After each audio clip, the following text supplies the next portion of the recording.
Hello friends स्वागत जनावि मु मोर YouTube channel take Kedar को। तो फ्रेंड्स आशा करछि आप माने समस्त भलो थिबे एवं सुस्थ थिबे।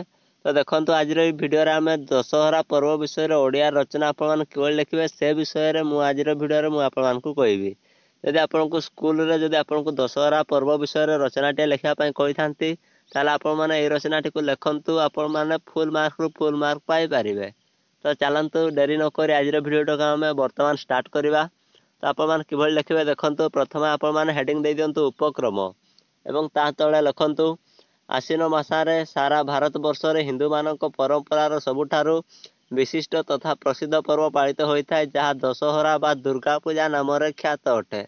शरत ऋतु रे कास्तंडी फूलर संबर रे जगत जननी अभयदायिनी मां दुर्गा धरापुष्ट रे मृण्मयी रूपे पूजित हुअन्ति। रामचंद्र रावण को मारिया पाई देवींकर पूजा आराधना करथिले। एही दुर्गा पूजा रे दशमी तिथि रो पूजा को विजया दशमी बोली कहा जाए। नेक्स्ट हेडिंग दे दियंतु मेढ और मूर्ति गठन। मां दुर्गांकर मूर्ति माटी द्वारा निर्मित हुए तेणु मां को मृण्मयी मध्य संबोधित करा जाए। मांकर मूर्ति सहित लक्ष्मी सरस्वती गणेश कार्तिकଙ୍କ मूर्ति तैयारी हुए। मांकर महिषासुर असुर को निधन करिवार मूर्ति गढ़ा जाए। यह सहित देवींकर दशभुज करा जाए। सेथिपाई तो मां दशभुजा नाम रे प्रसिद्ध अटंती। मांकर वाहन सिंह सहित महिषासुर एवं अन्य देवा देवींकर वाहनक मूर्ति मध्य तैयारी होइथाय। मूर्ति रे मां त्रिशूल द्वारा महिषासुरर छाती रे भूसी थांती एवं निजर पाद महिषासुरर छाती पर रखि थांती। देवींकर मेढ को सुंदर तथा आकर्षणीय करी सजा जाइथाय। नेक्स्ट हेडिंग दे दियंतु पर्व पालन। मांकर 6 दिन धरी पूजा अर्चना होइथाय। षष्ठी दिन बेलवरण ठारू आरंभ करी दशमी जाए पूजा चले। अष्टमी दिन महाअष्टमी व्रत भक्ति सहकारे नर नारी माने मांको ठारे करथांती। दशमी तिथि रे विजया दशमी रो पूजा पर एकादशी दिन मां को मूर्ति को पानी रे विसर्जन करा जाइथाय। एही विजया दशमी तिथि ने रामचंद्र रावण को निधन करथिले। रावण ठारू रामचंद्र विजय हासिल करथिबारु एहा विजया दशमी नाम रे प्रसिद्ध अटे। ब्राह्मण तथा पंडित माने मांकर होम और चंडी पाठ करती। किछि स्थान रे दशमी दिन स्त्री लोके सोमनाथ पूजा करती। अनेक स्थान रे सप्तमी दिन ठारू नवमी दिन जाए लोके हाथ हथियार और अन्यान्य जंत्रपाति सबुगुडी को फूल चंदन दे पूजा करती। समस्त नूतन वस्त्र परिधान करती। एही पूजा रे शिक्षा अनुष्ठान तथा अन्यान्य केतेक कार्यालय रे कर्मी मानक छुट्टी प्रदान करा जाए जहा फल रे समस्त निज परिवार लोकंक सह आनंद रे एही पर्व छुट्टी कटांती। नेक्स्ट हेडिंग दे दियंतु कटकर दुर्गा पूजा एवं ता तळे लिखंतु ओडिशा तथा सारा भारत देश रे दुर्गा पूजा आडंबर सहकार पालित हुए। सेति मध्यरु आम राज्यर कटक सहर दुर्गा पूजा बेस विख्यात। कटकर दुर्गा पूजा रे चांदी मेढ रे देवी को पूजा सतरे बहुत आकर्षणीय होइथाय। कटकर दुर्गा पूजा बेस नियारा अटे।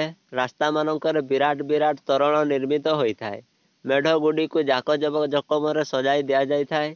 सुंदर मंडप मध्य तैयारी करा जाइथाय जेउठारे वाद्य नृत्य संगीत परिवेशित होउथाय। स्थाने स्थाने कुंज करी विभिन्न देवादेवी तथा अन्यान्य मूर्ति गठन करा जाइथाय। सबुठारु चित्ताकर्षक होइथाय देवी को चांदी रे गढ़ा होइतिबा अलंकार एवं वेशभूषा एवं सुना मध्य सजाइबा पई व्यवहार करा जाउछि। देवींकर एही साजसजा देखिबाको बहुत लोक दूर दूरांतरରୁ कटक को छुट्टी रे आसी थांती। एकादशी रे मांकर भसाणी शोभा यात्रा चले जहा गणमाध्यम मानकर मध्य परिवेशित होइथाय। नेक्स्ट हेडिंग दे दियंतु शेष कथा। वर्षके थरे एही दुर्गा पूजा पर्व को सभे अपेक्षा करि थांती। पूजा उपलक्षे छुट्टी रहउथिबारु समस्त पूजा को खुशी रे उपभोग करंती। दुकान बाजार रे भलो कारोबार हुए। प्राय जिनिष मानकर व्यवसायी माने रिहाती देवा फल रे लोके एही पूजा रे बहुत किड़ाकिड़ी करथांती। एबे होउथिबा दुर्गा पूजा रे भक्ति अपेक्षा बाह्य आडंबर बेसी अधिक।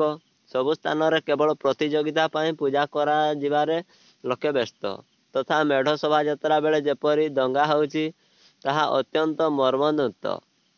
प्राय सबु राज्य रे दुर्गा पूजा एक मुख्य पर्व भावे विवेचित। कलिकतार दुर्गा पूजा मध्य खूब आकर्षणीय। दुर्गा देवींकर एही पूजा समस्तंक पाई मनमुग्धकर अटे। तो फ्रेंड्स आशा करछि आप मानकु आज दुर्गा पूजा रचनाटी निश्चित भाव भल लगी। जदि रचनाटी भल लगी था भिडियो गोटे लाइक करदे और चैनल को जब नुआ कि आसुँच चैनल को निश्चित भाव में सब्सक्राइब करदे और पाखर बेल आइकन टी ऑन करदे। एवं जदि आपंकर ओडिया जदि अन्य कौन रचना दरकार होता है आपण मैंने ये वीडियो कमेंट सेक्शन में कमेंट करदे। मु नेक्स्ट वीडियो मुझे से रचनाटी 100% नहीं कि आसीजी। तो फ्रेंड्स आज वीडियोटा को आम एठार रखा तो देखा नेक्स्ट वीडियो रे।